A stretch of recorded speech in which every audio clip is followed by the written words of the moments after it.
Halo, apa kabar? Assalamualaikum warahmatullahi wabarakatuh. Senang sekali saya Hersubun Arif bisa kembali menjumpai Anda semua.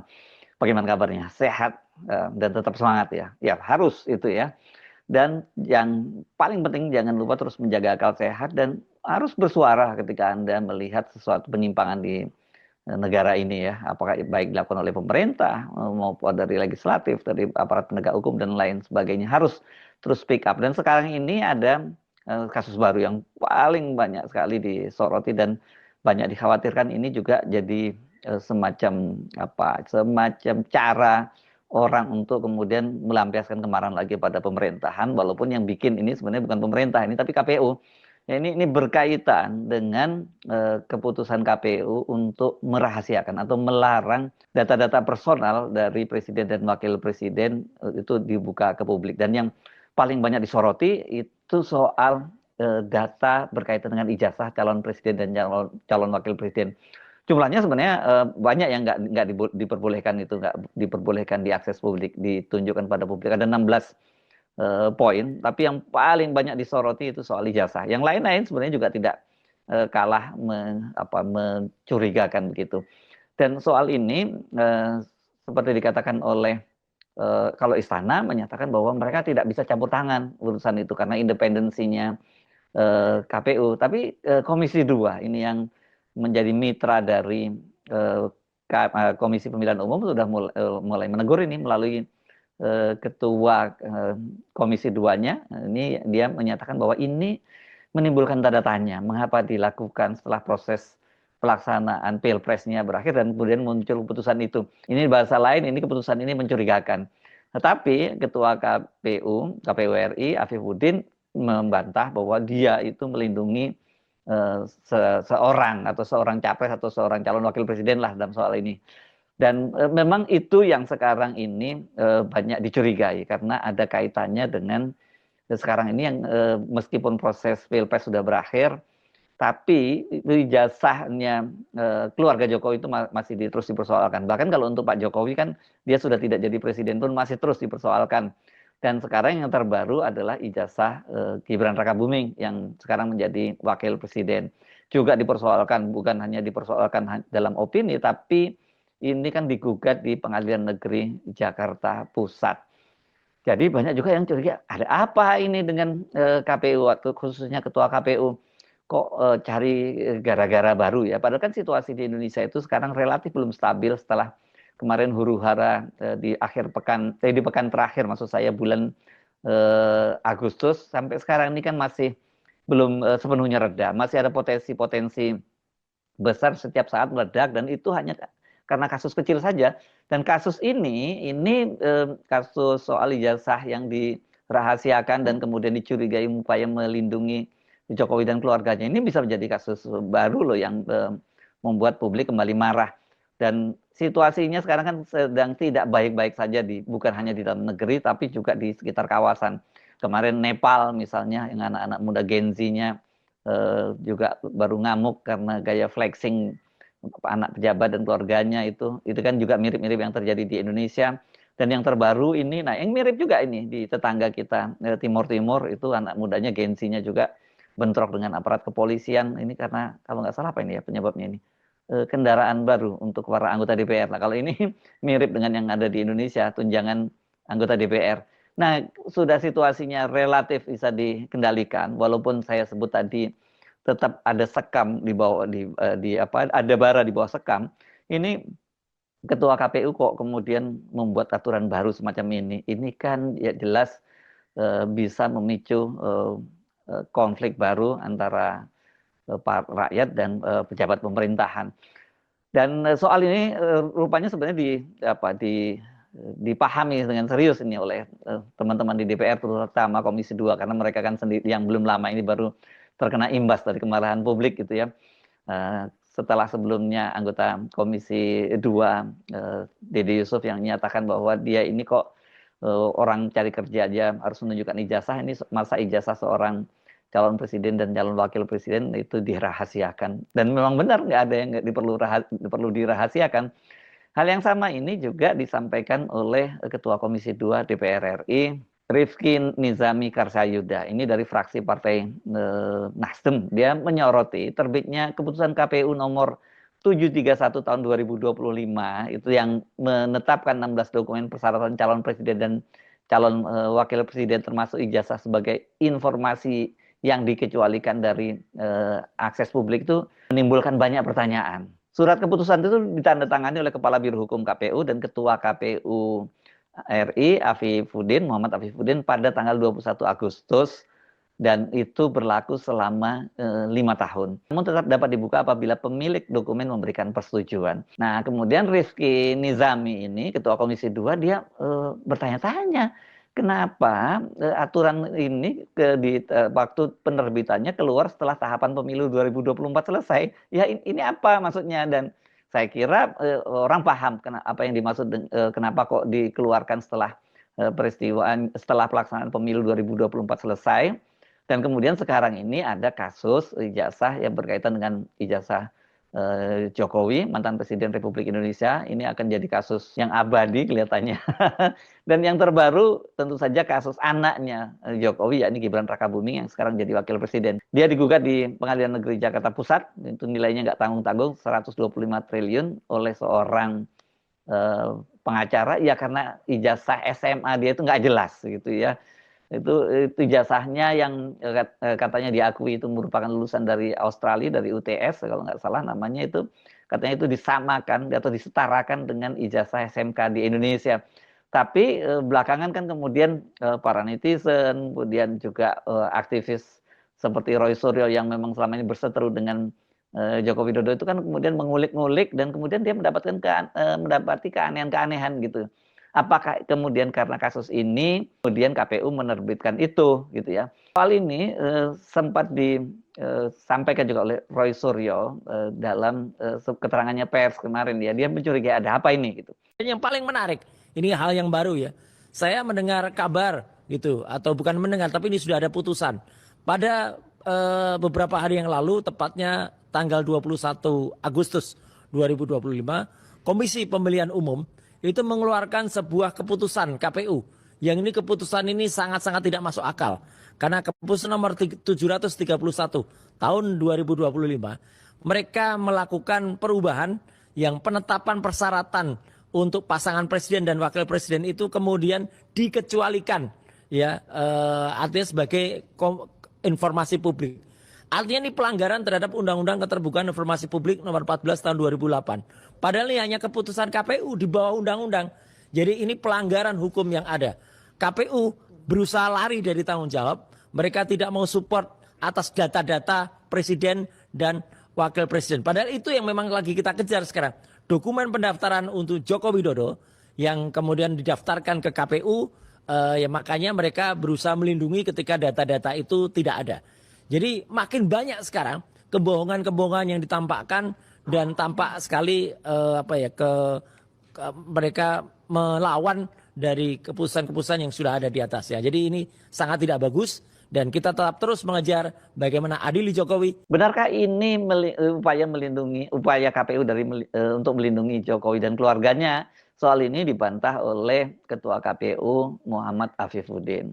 Jadi pada intinya kami hanya menyesuaikan pada dokumen-dokumen tertentu yang ada dalam tanda kutip aturan untuk dijaga kerahasiaannya, misalnya berkaitan dengan rekam medis, kemudian dokumen sekolah atau ijazah dan seterusnya. Itu keputusan KPU 731 itu hanya menyesuaikan dengan pengaturan dalam Undang-Undang Keterbukaan Informasi Publik di Undang-Undang 14 tahun 2008 yang intinya secara umum atas data-data seseorang, para pihak yang nanti kalau kita atur di pencalonan presiden wakil presiden termasuk data-data yang ada saat ini itu berkaitan dengan data-data yang dikecualikan yang diatur di pasal 17 huruf G dan huruf H itu harus dia bisa dibuka atas persetujuan yang bersangkutan atau karena putusan pengadilan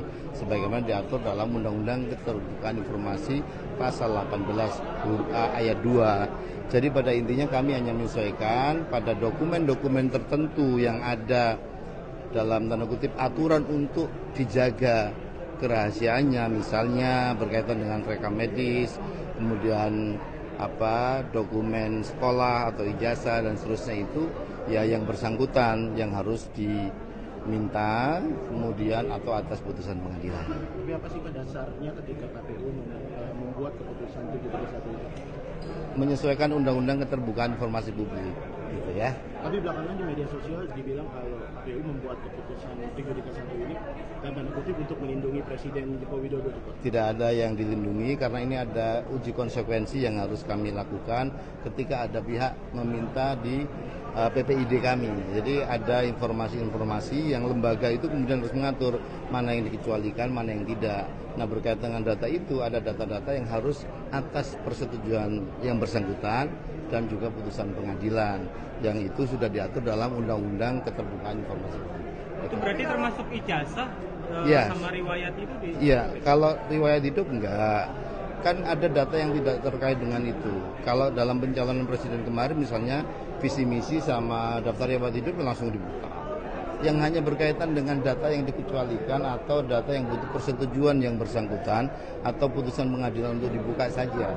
Jadi itu. Nah, kalau dalam penilaian Komisi 2, Ketua Komisi 2-nya yang dia menyatakan kalau mau bicara terkait dengan keputusan KPU tertentu, idealnya seluruh aturan kepemiluan diatur berdasarkan undang-undang atau setidaknya peraturan KPU.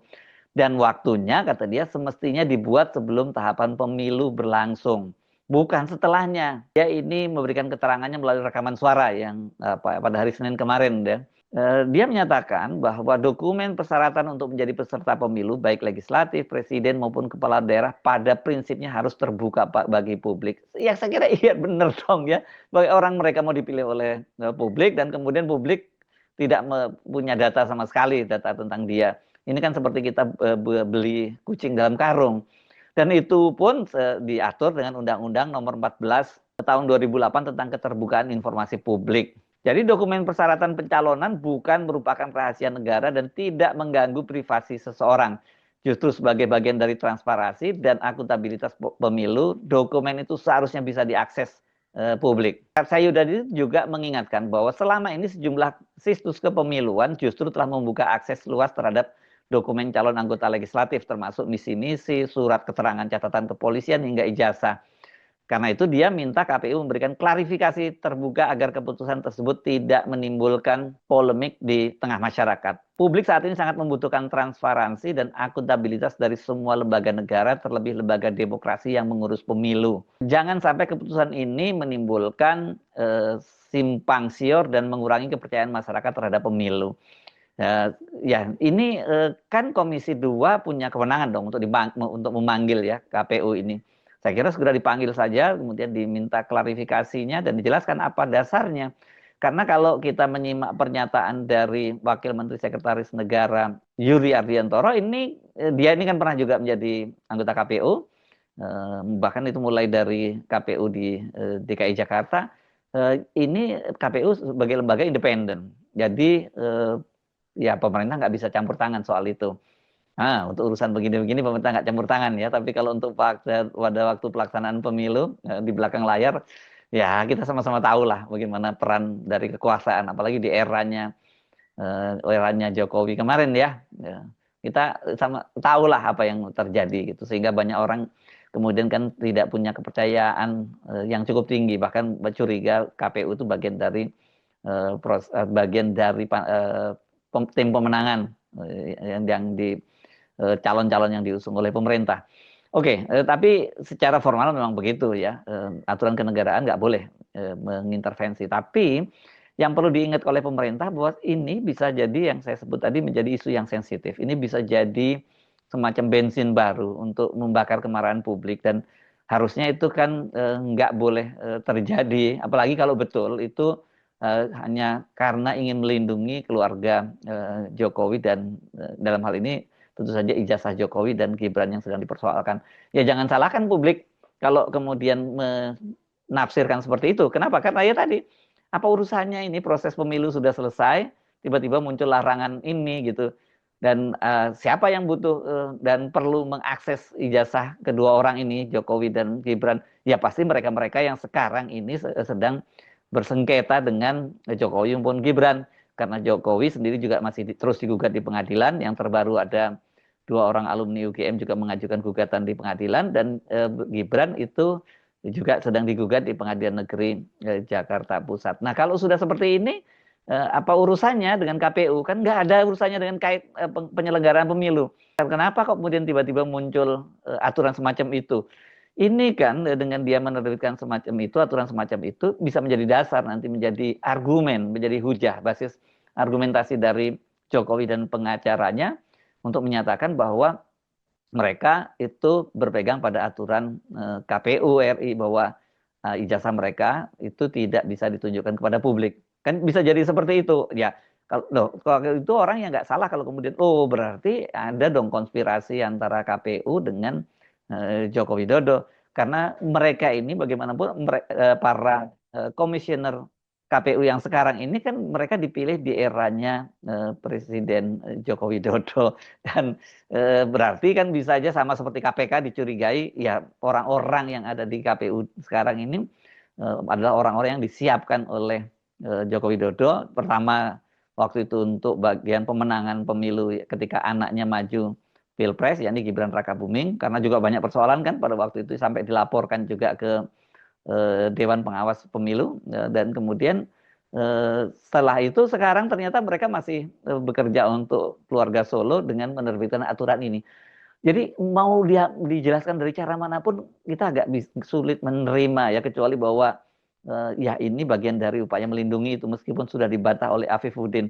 Kalau saya mungkin ya cuma mengingatkan, oke lah kalau toh memang ternyata ada semacam itu, silahkanlah kalian baku atur di antara kalian dan coba publik juga tidak akan tidak bodoh-bodoh lagi, tidak tinggal diam. Tapi yang paling penting itu adalah jangan sampai kasus ini menjadi gara-gara baru, gitu ya. Masa negara ini mau ribut terus hanya karena kita, karena hanya orang-orang tertentu, maksud saya bukan kita, itu selalu melindungi keluarga dari Jokowi. Kalau sebelumnya yang bapaknya, sekarang giliran anaknya. Tapi bukan hanya bapak dan bukan giliran anaknya ya. Pak Jokowi juga masih terus dipersoalkan ijazah palsunya ini apakah asli atau palsu.